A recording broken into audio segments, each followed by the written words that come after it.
Okay. Somebody go check on that corner. What happens when a man who trusts nobody meets a woman who refuses to let him go? The answer costs more than either of them bargained for. Byron takes Zach to his cramped apartment and makes one thing clear: he has no interest in raising a child. Zach found Byron's old letters promising to return, but Byron denies responsibility. His mother believed those promises and it broke her. He drives to Port Rainier, where his real test is about to begin. The candidates arrive at the base and meet Gunnery Sergeant Foley, a drill instructor who makes hell look hospitable. He screams at the group, telling them exactly what they signed up for. Foley zeroes in on Zach immediately, stripping him of every ounce of pride. He promises to carve a notch on his cane for every candidate he breaks, and warns the class he expects to lose half of them. But the prize is a flight education worth $1 million if they can survive him. Foley delivers a warning about the local girls who cross the ferry every weekend with one goal: marrying a naval aviator. The warning plants a seed the viewer should keep in mind. In the barracks, Zach meets his bunkmate Sid Worley, a warm and decent man who becomes his closest ally.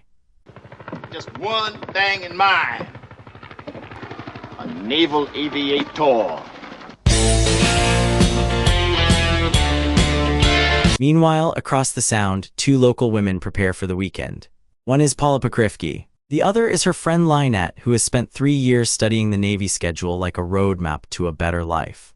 In class, Della Sera struggles with aerodynamics, so Zach cuts a deal. He will help with academics if Sid gets free buckles. The three form a fragile alliance built on mutual need.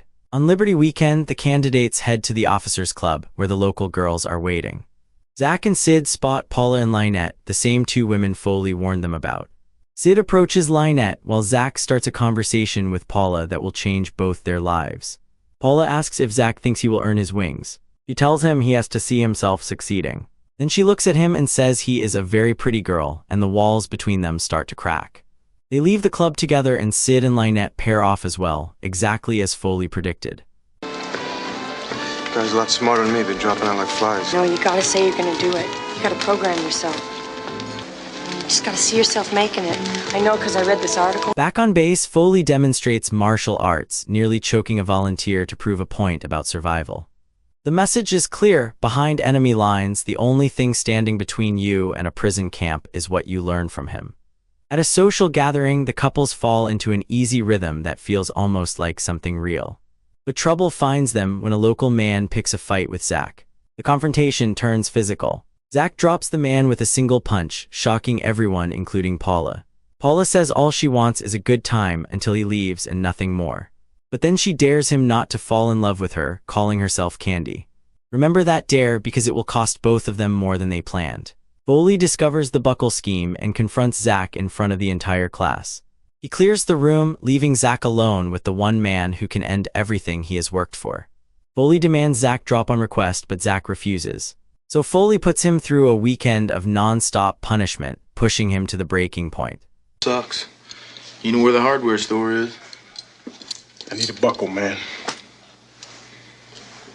You got plenty of time, man. He's still out with the girls.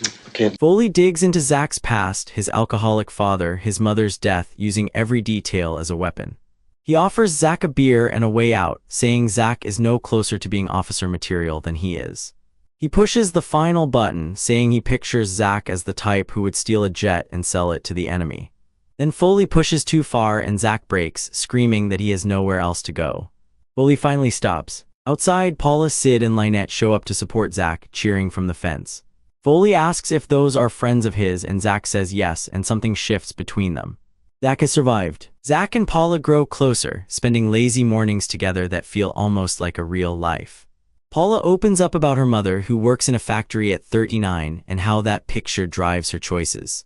Zach tells Paula that once you accept you are alone in the world, nothing hurts anymore.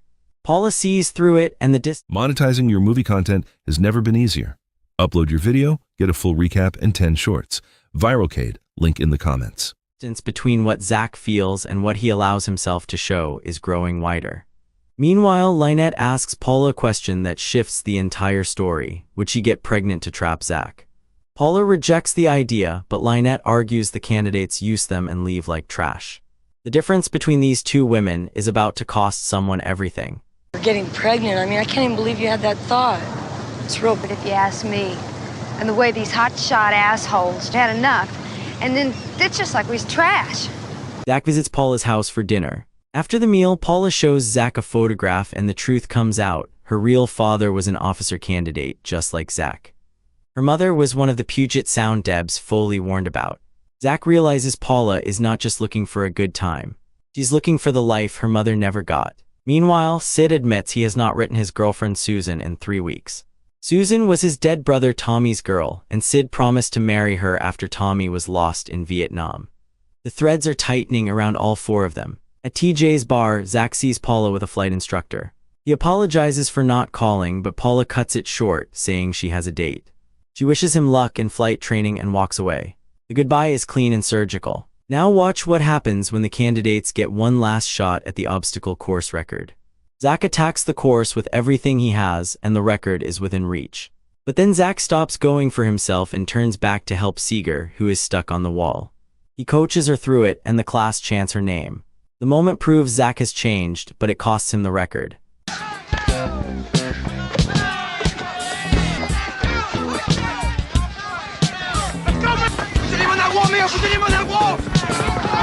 After the course, Sid tells Zach the truth about Lynette's pregnancy. The test is positive, but she will not discuss ending it. Zach tells him plainly, Sid is not going to marry this girl. But Sid says it is his child, and he cannot walk away. He will not let his child grow up without a father. The next day, the candidates go through altitude chamber training, where they must perform simple tasks without oxygen. Then something goes wrong with Sid. He panics, ripping off his mask, lost in a fear that has nothing to do with altitude. The instructors know what happened, and the consequences are immediate. Foley says Sid panicked at 25,000 feet, and none of the rest matters in the air. Sid goes to Lynette and gives her a diamond ring, telling her it cost his entire savings. She is overjoyed, talking about getting married. Then Sid tells her the truth, he is dropped on request. He's not going to be a pilot. Then Sid says the words that will seal his fate, there is no baby. Lynette got her period that morning. There is no pregnancy, and there never was a child. Sid asks Lynette to marry him anyway because he loves her, and he only just realized it. Lynette says no. She wants to marry a pilot, and Sid is no longer that man. Sid realizes he gave up everything for a woman who never wanted him, only the uniform. He curses her and walks away into the night. I don't think I really knew that. I have never been happy. I never felt so relaxed. Zach searches for Sid, checking with Paula and Lynette. Lynette admits there was never a pregnancy. When Sid still wanted to marry her, she said no. She calls Sid an Okie she has no interest in. Zach explodes, calling her out for destroying someone who actually loved her. Lynette turns it back on Paula, asking if she would never do the same thing. Zach looks at Paula with something close to suspicion, and the trust between them fractures. At the hospital, Zach spirals, blaming himself. Paula tries to reach him, telling him he did not cause Sid's choice or his mother's, but Zach cannot hear it. Paula admits she knew what Lynette was doing and could have spoken up. Then Zach tells Paula he loves her, that he has loved her since the day they met. But Paula says no. She does not want anyone to love her. She just wants out. The words echo his own philosophy back at him, and for the first time, Zach hears how empty it sounds. You didn't kill Sid. They killed themselves. There's nothing you could have done about it. Yeah, but look, I got a cab. Something, I don't deserve that. Zach returns to base and marches straight to Foley, demanding a private meeting. He says he wants to drop on request, that he does not need anybody. But the words are a lie, and everyone in the room knows it. Foley reads the situation perfectly and tells Zach to meet him at the blimp hangar, alone. In the hangar, Foley tells Zach to show what he has got, and the fight begins. Now watch this moment speak for itself. Foley and Zach trade blows, and Foley sees that Zach has had real training. The fight is raw and personal, 2 men who have pushed each other for 13 weeks settling the final account.